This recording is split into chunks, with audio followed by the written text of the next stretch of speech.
आज हम शुरू कर रहे हैं लास्ट पार्ट इस चैप्टर का, जो कि है जो स्टार्ट होता है ग्रुपिंग ऑफ रजिस्टर्स से। आपने ओम्स लॉ पढ़ी थी। ओम्स लॉ में बेसिकली वी आई और आर के बीच में एक रिलेशनशिप है, V is equal to I R, जहां पे potential difference across edges of a conductor, current flowing through the conductor and resistance of conductor, इनके बीच में एक रिलेशनशिप है। जब भी कोई सर्किट आपने देखा था कि क्लोज्ड सर्किट होता है, तो उस क्लोज्ड सर्किट में करंट फ्लो होती है और वहां पर पोटेंशियल डिफरेंस भी होता है, करंट भी होती है और रेजिस्टेंस भी होता है। ओपन सर्किट में कोई करंट फ्लो नहीं होती। अब यहाँ पर यह स्थिति है कि अगर किसी एक सर्किट में बहुत सारे एप्लियंसेस जोड़ दें आप, जिनके रेजिस्टेंसेस अलग अलग हों, तो क्या आप हर एक एप्लियंस में अलग अलग करंट निकाल सकते हैं, कैलकुलेट किया जा सकता है या नहीं? ओम्स लॉ की मदद से आप हर एक आर्म में, हर एक अलग अलग एप्लियंस में करंट का कैलकुलेशन कर सकते हैं कि किसमें कितनी करंट जा रही है। और इसको करने के लिए आपको यहाँ पर मैं ग्रुपिंग ऑफ रजिस्टर्स बताऊंगी।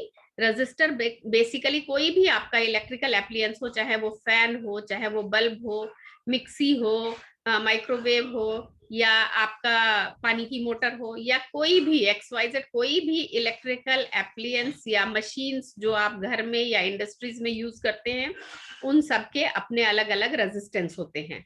और जितना आपने ये पहले पढ़ ही लिया है कि अलग अलग रेजिस्टेंस होंगे, तो उनके अक्रॉस जो वोल्टेज ड्रॉप होगा वो भी अलग अलग होगा, और उनमें से जाने वाली करंट अलग या सेम हो सकती है डिपेंडिंग ऑन देयर कॉम्बिनेशन।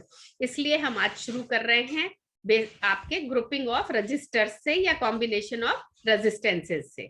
दो तरह के ग्रुपिंग ऑफ रजिस्टर्स होता है, या दो तरह से आप रेजिस्टेंसेस को कंबाइन करके किसी सर्किट में लगा सकते हैं। पहला होता है सीरीज कॉम्बिनेशन और दूसरा होता है पैरेलल कॉम्बिनेशन। सीरीज कॉम्बिनेशन तब होता है जब रेजिस्टर्स, दो या दो से ज्यादा रेजिस्टर्स को इस तरह से कनेक्ट किया जाए कि करंट जो है वो सब में से सेम पास हो। एक ही, ऐसे समझ लीजिए कि आपने कई सारे पाइप्स हैं, उनको जोड़ दिया, एक मोटा है, एक पतला है, एक और पतला है, एक और मोटा है, अलग अलग तरह के पाइप्स को आपने कनेक्ट कर दिया। लेकिन जो सबसे पहले वाला पाइप है, अगर वो पतला है, तो उसके बाद आप चाहे जितने भी मोटे पाइप्स लगा दीजिए, जो करंट उसमें से आ रही है वही करंट सब में से जाएगी। ठीक वैसी ही यहाँ पर स्थिति है। अगर सभी चीजें एक लाइन में कनेक्टेड हैं, तो जो कुछ भी करंट है वो सारी करंट, सेम करंट सारे पूरे कॉम्बिनेशन ऑफ रेजिस्टेंसेस में से पास होगी। ये आपका कहलाता है सीरीज कॉम्बिनेशन। यहाँ पर आपको मैंने दिखाया है सीरीज कॉम्बिनेशन का एक एनिमेशन है छोटा सा। नीचे V, जहां पर की वोल्ट मीटर या जो कुछ भी आपका पोटेंशियल का सोर्स है वो है। I आपका जो करंट फ्लो हो रही है, और आप एक छोटी सी लाल डॉट देख सकते हैं कि ये करंट I सेम करंट है जो कि सारे तीनों एप्लियंसेस में से या तीनों रेजिस्टर्स में से पास हो रही है। तो इस तरह से जब भी रजिस्टर्स को या एप्लियंसेस को इस तरह से कनेक्ट किया जाता है कि उसमें से हर एक रेजिस्टेंस में से सेम करंट पास होती हो, तो ये सीरीज कॉम्बिनेशन कहलाता है। इसको आप कैसे कैलकुलेट करेंगे कि अगर सीरीज कॉम्बिनेशन में रेजिस्टेंसेस हैं, तो जो आपका इफेक्टिव रेजिस्टेंस है या टोटल रेजिस्टेंस ऑफ सर्किट है वो कैसे होगा। इसको कैलकुलेट करने के लिए हमने यहाँ तीन रेजिस्टेंसेस R1, R2 और R3 को सीरीज में कनेक्ट किया है। उन सभी में से करंट I फ्लो हो रही है, और जो वोल्टेज ड्रॉप है वो R1 में वोल्टेज ड्रॉप V1 है, R2 में वोल्टेज ड्रॉप V2 है, और R3 में वोल्टेज ड्रॉप V3 है। वोल्टेज ड्रॉप का मतलब होता है उसके दोनों एजेस के बीच का पोटेंशियल डिफरेंस। तो इन दोनों एजेस के बीच का पोटेंशियल डिफरेंस V1 है। इन दोनों के, इस रेजिस्टेंस के जो दोनों एजेस हैं, इसके बीच का पोटेंशियल डिफरेंस V2 है, और ये जो तीसरा वाला है, इसके बीच का जो पोटेंशियल डिफरेंस है वो V3 है। अब आपको यहाँ से दिख रहा है कि चूंकि इसके और इसके बीच में जो पोटेंशियल डिफरेंस है वो V है, इसका मतलब V will be equal to V1 plus V2 plus V3। यहाँ से हम शुरू करते हैं, V is equal to V1 plus V2 plus V3। लेकिन ओम्स लॉ से हमें पता है कि V is equal to I into R होता है। अब देखिए, आप यहाँ पर से हम इसमें से देख सकते हैं कि अगर हम यहाँ से V1 की बात करें, तो this will be equal to V1 should be equal to I into R1, क्योंकि करंट तो I ही जा रहा है सब में से, लेकिन इसका रेजिस्टेंस R1 है, तो ये I इंटू R1 होगा। V2 की बात करेंगे तो ये I इंटू R2 होगा। V3 की बात करेंगे तो ये I इंटू R3 होगा। और अगर हम इस V की बात करेंगे तो this will be equal to I into R, जहां पे कि R जो है वो इफेक्टिव रेजिस्टेंस या टोटल रेजिस्टेंस ऑफ सर्किट है।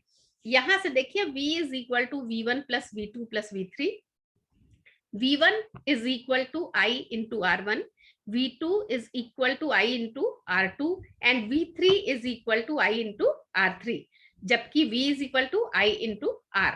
इन चारों को हमने इक्वेशन 1 में, यानी कि इस वाले इक्वेशन में जो आपका फर्स्ट वाला इक्वेशन है इसमें सब्सटीट्यूट किया, ये इक्वेशन 1 है, हमने इसमें सब्सटीट्यूट किया तो हमें मिला I into R is equal to I into R1 plus I into R2 plus I into R3।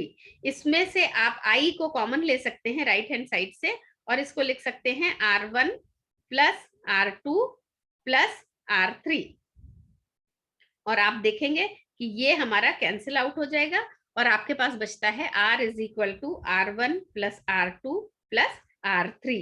So this is the effective resistance or total resistance of circuit when three resistors are connected in series। अगर ये 3 से ज्यादा resistors होंगे, मान लीजिए n resistors हैं, तो R will be equal to R1 plus R2 plus R3 plus R4 plus R5 up to Rn। ऐसे समझ लीजिए कि जब भी सीरीज ग्रुपिंग में हम रजिस्टर्स को लगाते हैं तो इक्विवेलेंट रेजिस्टेंस जो होता है सेट ऑफ रजिस्टर्स का, that is equal to sum of individual resistances. यानी कि अगर हमारे पास n रजिस्टर्स हैं तो R will be equal to R1 plus R2 plus R3 plus and so on up plus Rn, last वाला जो है वो Rn है तो प्लस Rn तक होगा। इसको आप शॉर्ट में लिख सकते हैं R is equal to summation Ri, यहाँ पे आप लिख सकते हैं I goes from n1 to n, I की वैल्यू 1 से n तक जा रही है इसको लिखने के लिए, या आप उसको simply R is equal to summation Ri लिख सकते हैं।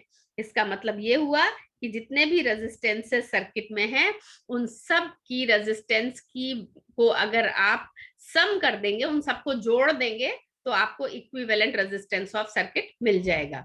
यहां से हम एक चीज देख सकते हैं कि जो टोटल रेजिस्टेंस ऑफ सर्किट या इक्विवेलेंट रेजिस्टेंस ऑफ सर्किट होता है वो हर एक रेजिस्टेंस से बड़ा होता है, जितने रेजिस्टेंस आपके कनेक्टेड है उन सब से बड़ा होता है। या दूसरी तरह से ये कह सकते हैं कि जब हम सीरीज में किसी कई रजिस्टर्स को लगाते हैं तो जो टोटल रेजिस्टेंस ऑफ सर्किट है वो बढ़ जाता है।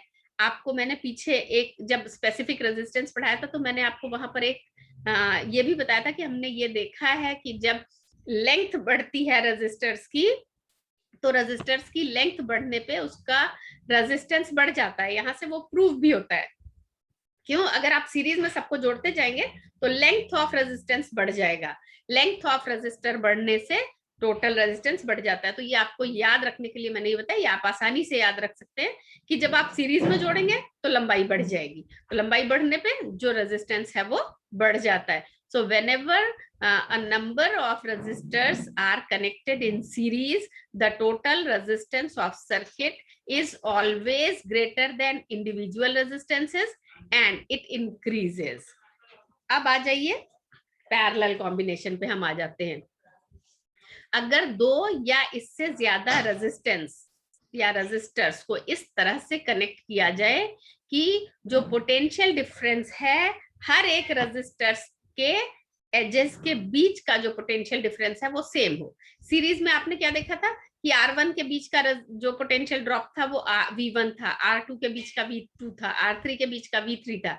लेकिन यहाँ पे क्या कंडीशन होनी चाहिए कि उनको इस तरह से जोड़ा जाए कि हर रेजिस्टर्स के एजेस के बीच का जो पोटेंशियल ड्रॉप है वो सेम हो। So if 2 or more resistors are connected in such a way that potential difference is same along each resistor, then such combination is known as parallel combination of resistors। ये एक animation आपको मैंने दिखाया है, इसमें देखिए आपका जो करंट है, ये पोटेंशियल ड्रॉप जो है वो V है, और यहाँ पे भी V है, यहाँ पे भी V है, यहाँ पे भी V है, तीनों जगह पे V है।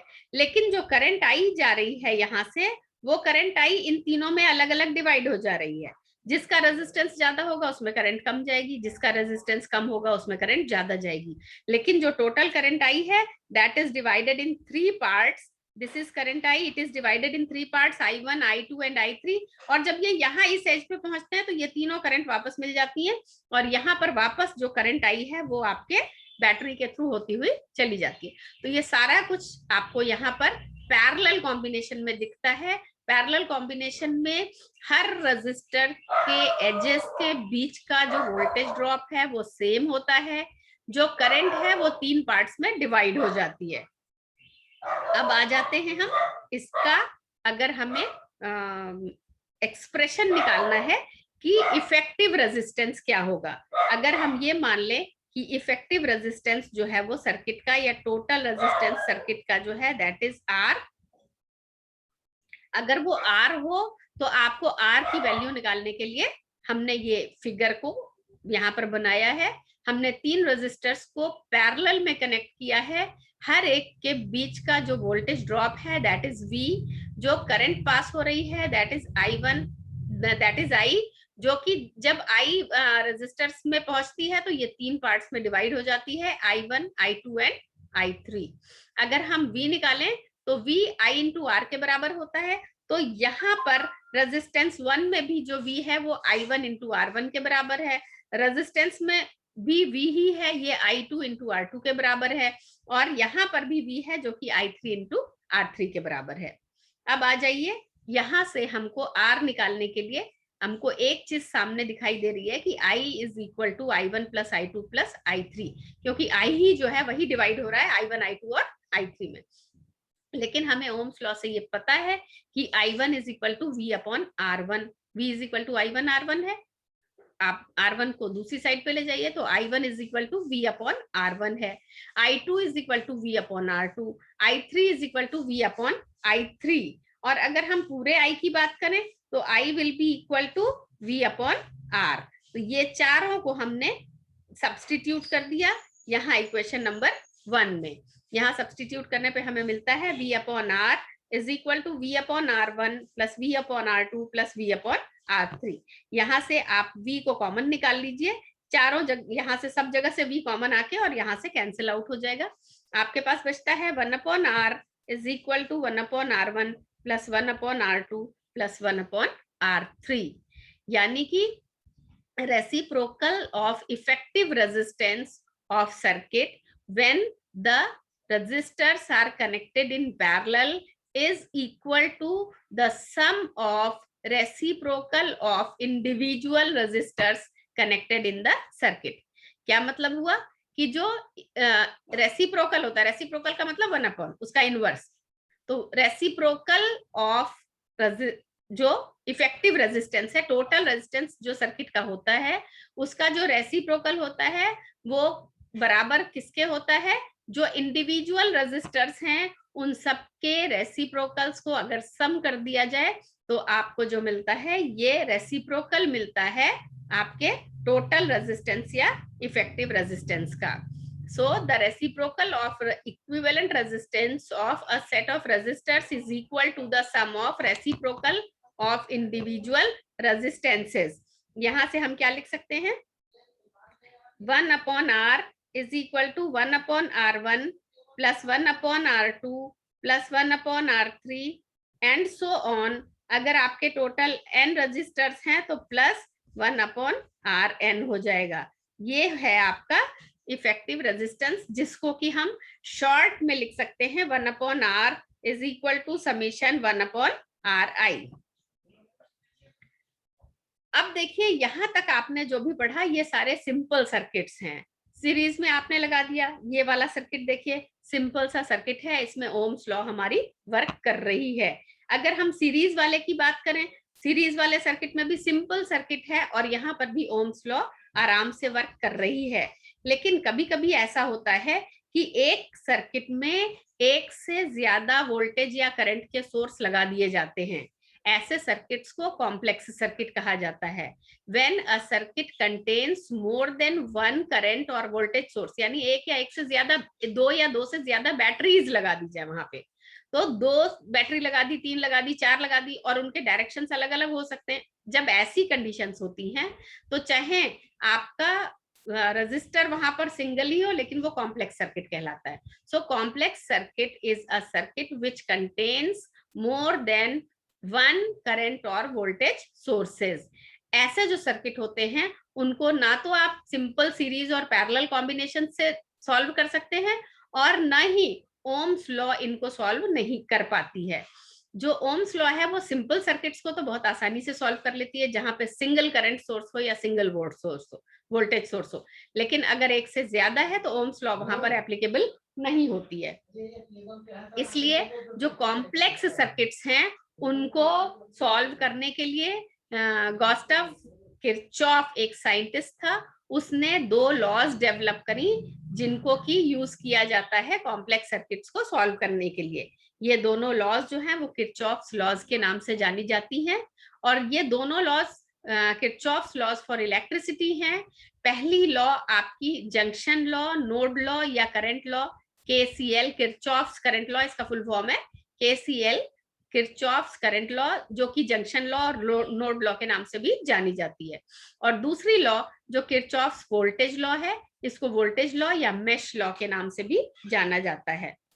जो आपकी किरचॉफ्स करंट लॉ है ये फर्स्ट लॉ है, और ये लॉ ये कहती है कि total current entering a junction is equal to total current leaving the junction in any closed circuit. देखो ओपन सर्किट में तो करंट फ्लो ही नहीं होगी, होगी तो क्लोज सर्किट में ही।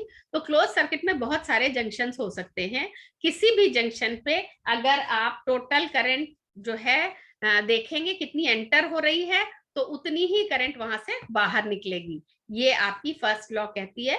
या दूसरे तरह से इसको कह सकते हैं कि algebraic sum of currents meeting at a junction is always 0। Algebraic sum मतलब उसकी डायरेक्शन के साथ लिखा जाए, एक डायरेक्शन वाली पॉजिटिव है तो उसके ऑपोजिट डायरेक्शन वाली नेगेटिव होगी। अगर इस तरह से लिखा जाए तो summation I is equal to 0 होता है। और इसको देखिए, यहाँ पर आपको डिमॉन्स्ट्रेशन मैंने एक छोटा सा दिया है। इस सर्किट में आप देखिए एक करंट है जो ऑरेंज कलर से आपको फ्लो होती हुई दिखाई दे रही है। जब ये पॉइंट ए पे पहुंचती है तो ये 2 पार्ट्स में डिवाइड हो जाती है, और ये एक ग्रीन और एक पर्पल कलर में दिख रही है। फिर ये पॉइंट बी पे पहुंचती है तो ये ग्रीन और पर्पल वाली मिलके वापस ऑरेंज हो जाती है। ये आपको कलर से आपको ये समझ में आ रहा होगा कि जंक्शन ए पे इनकमिंग करंट ऑरेंज थी, जो कि ग्रीन और पर्पल में डिवाइड हो गई। तो आउटगोइंग करंट जो है वो पर्पल वाली और ग्रीन वाली है, इसका जो सम है वो ऑरेंज वाले के बराबर ही रह गया। ऐसे ही जब जंक्शन डी पे आते हैं तो वहां 2 इनकमिंग करंट हैं, एक आपकी पर्पल है और एक आपकी ग्रीन है, और मिलके जो आउटगोइंग करंट है वो आपकी ऑरेंज आ जाती है। यानी कि जो जितनी इनकमिंग करंट है उतनी ही आउटगोइंग करंट होगी। That is the demonstration of KCL. यहाँ पर इसको मैंने फिगर फॉर्म में आपको दिखाया है। यहाँ पे अलग अलग आर्म्स पे अलग अलग रजिस्टर्स हैं। ये एक पार्ट है किसी क्लोज्ड सर्किट का, और इसमें अलग अलग करंट्स फ्लो हो रही हैं। आप देखिए, अगर हम इस जंक्शन की बात करें, जंक्शन का नाम मैं यहाँ ए दे देती हूँ। तो जंक्शन ए पे एक आउटगोइंग करंट I1 है, दूसरी आउटगोइंग करंट I4 है, और एक इनकमिंग करंट I3 है, दूसरी इनकमिंग करंट I2 है। तो यहाँ तो हम यहाँ पे हम या तो ये लिख सकते हैं कि I1 plus I4 is equal to I2 plus I3। Incoming current is I2 plus I3 is equal to outgoing current I1 plus I4। या हम इनको उनके साइन के साथ लिख सकते हैं, इनकमिंग वाले को प्लस ले लीजिए, आउटगोइंग वाले को माइनस ले लीजिए, या इनकमिंग वाले को माइनस ले लीजिए, आउटगोइंग वाले को प्लस ले लीजिए, कोई फर्क नहीं पड़ता। बस जो एक डायरेक्शन में है उसको प्लस, जो दूसरी डायरेक्शन में है उसको minus. So this is I1 plus I4 minus I2 minus I3 is equal to 0। ये आपको सिर्फ लॉज के स्टेटमेंट्स याद रखने हैं और इनको समझना है, इनके ऊपर न्यूमेरिकल्स आपको नहीं आएंगे। दूसरी लॉ जो किरचॉफ्स वोल्टेज लॉ या मेश लॉ कहलाती है, ये कहती है कि किसी भी क्लोज्ड मेश में जो algebraic sum of product of resistance and currents होता है वो इक्वल होता है total EMF of the loop के। क्लोज्ड मेश या लूप जो होता है, उस लूप के अंदर जो वोल्टेज ड्रॉप्स होंगे अलग अलग आर्म्स में, उन सब का सम जो टोटल ईएमएफ अवेलेबल, यानी कि जो आपके बैटरीज का जो वोल्टेज है, उन सब के अलजेब्रिक सम के बराबर होता है। दूसरी तरह से हम ये भी कह सकते हैं कि algebraic sum of all EMF in any closed loop and potential drops is equal to 0। Summation I R potential drop से अलग अलग आर्म में, और समेशन ई जो आपकी बैटरीज लगी हुई हैं उनका ईएमएफ है या उनका वोल्टेज है। तो ये आपका summation I R plus summation E is equal to 0, ये सेकेंड लॉ है। ये इसका डेमोन्स्ट्रेशन देखिए, आप देखिए यहाँ पर नीचे 12 वोल्ट की एक बैटरी लगी हुई है और ऊपर 3 रेजिस्टर्स लगे हुए हैं R1, R2 और R3। जो इसमें करंट फ्लो हो रही है वो 2 ओम की करंट फ्लो हो रही है। V is equal to I R का अगर हम फॉर्मूला लेके चलिए ओम्स लॉ, तो फर्स्ट वाले रजिस्टर R1 में जो वोल्टेज ड्रॉप है दैट विल बी -2 वोल्ट। यहाँ पे 2 वोल्ट आप लिखिए, माइनस प्लस अभी आपको बता देती हूँ। दूसरे वाले में आपका 4 वोल्ट हो जाता है और तीसरे वाले में आपका I इंटू आर यानी 6 वोल्ट हो जाता है। ये तो वोल्टेज ड्रॉप है। अब देखिए जो आपका बैटरी है, अगर बैटरी को हम पॉजिटिव डायरेक्शन में मानते हैं तो ये तीनों उनके ऑपोजिट डायरेक्शन में है, क्योंकि जो करंट फ्लो होगी बैटरी के अंदर वो तो इधर से इधर होगी, लेकिन जो बैटरी से बाहर वाली होगी वो ऐसे होगी, तो इनका डायरेक्शन ऑपोजिट है। इसलिए जो आपका 12 वोल्ट पॉजिटिव है आपका बैटरी का, और बाकी तीनों में -2 वोल्ट, -4 वोल्ट और -6 वोल्ट है। अगर आप इन सबको जोड़िए तो -2 plus -4 plus -6 is -12, so 12 or -12 that is equal to 0. So you can see from here that's -12 volt plus 12 volt is equal to 0. ये अपने आप ही 0 आ जाता है। So summation IR plus summation E, यहाँ पे E तो एक ही लगा हुआ था इसलिए समेशन E की जगह खाली 12 वोल्ट आया है, that is equal to 0 which is the law. इस लॉ को मैं आपको यहाँ एक छोटे से सर्किट से समझाने की कोशिश करती हूँ। ये देखिए, ये जो सर्किट है आपका, इसमें आपके 2 वोल्टेज सोर्स लगे हैं, एक V1 और दूसरा V2। इनकी डायरेक्शंस आप देख सकते हैं कि ऑपोजिट है। अब देखिए यहां से अगर हम करंट आपको सर्किट में इस तरह से दिखा रहे हैं तो इसका मतलब आपका V1 जो है वो निगेटिव होगा और V2 जो है वो पॉजिटिव होगा। ठीक है, क्योंकि V1 के अंदर जो करंट है वो इस तरफ होगी और जो है एक्चुअल करंट जो सर्किट में फ्लो हो रही है वो इस डायरेक्शन में हो रही है।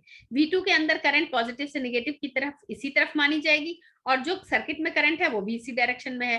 तो V2 तो आपका पॉजिटिव लिया जाएगा, V1 आपका नेगेटिव लिया जाएगा। R1 में करंट, अगर हम इसमें सर्किट में करंट अगर I फ्लो हो रही है तो I इंटू R1, ये R1 का वोल्टेज ड्रॉप होगा, I इंटू R2, ये R2 का वोल्टेज ड्रॉप होगा, और I इंटू R3, ये R3 का वोल्टेज ड्रॉप होगा।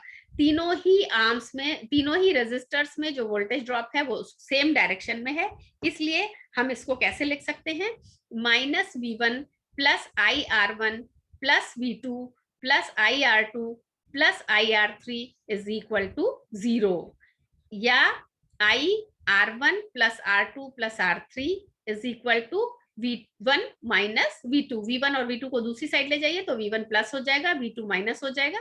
IR1 plus R2 plus R3 is equal to V1 minus V2, या आप यहाँ से I की वैल्यू निकाल सकते हैं, that is V1 minus V2 upon R1 plus R2 plus R3। This is how you can calculate the current. So अब देखिए किसी भी सर्किट को सॉल्व करने का क्या मतलब होता है, आप उसके हर आर्म के रेजिस्टेंस निकाल सकते हो, उसमें कहाँ पे कितना वोल्टेज ड्रॉप है ये निकाल सकते हो और करंट निकाल सकते हो। तो किरचॉफ्स लॉ जो है इसमें आपने ये देखा कि एक से ज्यादा वोल्टेज सोर्स प्रेजेंट होने पे भी आप इसको सॉल्व कर सकते हैं। एक और आपको छोटा सा जो मैंने इसमें ऐड नहीं किया हुआ है, आपका कोई इसके लिए वो आपका कोई अलग से शीट नहीं ऐड की है, तो इसको मैं आपको यहाँ पर करके दिखा देती हूँ कि ये मान लीजिए आपका एक इस तरह का कोई कॉम्बिनेशन हो। मान लीजिए यहाँ पर R1 है, यहाँ पे R2 है, यहाँ पे एक आपका V1 लगा हुआ है, ये V1 है, ये R1 है, ये R2 है, ये दूसरा सर्किट इसी में है, इसमें R3 है, ये आपका से ये आपका V2 है, यहाँ पे मान लीजिए ये आपका V3 है। इस तरह का सर्किट हो सकता है। यहाँ पे आपका V4 है। इस तरह के सर्किट्स भी हो सकते हैं। कई सारे इसमें वोल्टेज सोर्सेस हैं और रजिस्टर्स भी अलग अलग हैं। अब यहाँ पे अलग से करंट अगर आपको निकालना है तो यहाँ पे कई सारी करंट्स होंगी। एक करंट तो यहाँ से आ रही होगी, दूसरी करंट यहाँ से आ रही होगी, यहाँ पे कई करंट्स पहुंचेंगी। जब ऐसी कंडीशंस होती हैं तो आपकी जंक्शन लॉ बहुत आराम से वर्क करती है। सारा कुछ मिला के कहने का पर्पज ये है कि जो आपकी किरचॉफ्स लॉज हैं वो कॉम्प्लेक्स सर्किट्स को सॉल्व करने के लिए बहुत अच्छे तरह से वर्क करती हैं। यहाँ पे आपका खत्म होता है ये वाला चैप्टर।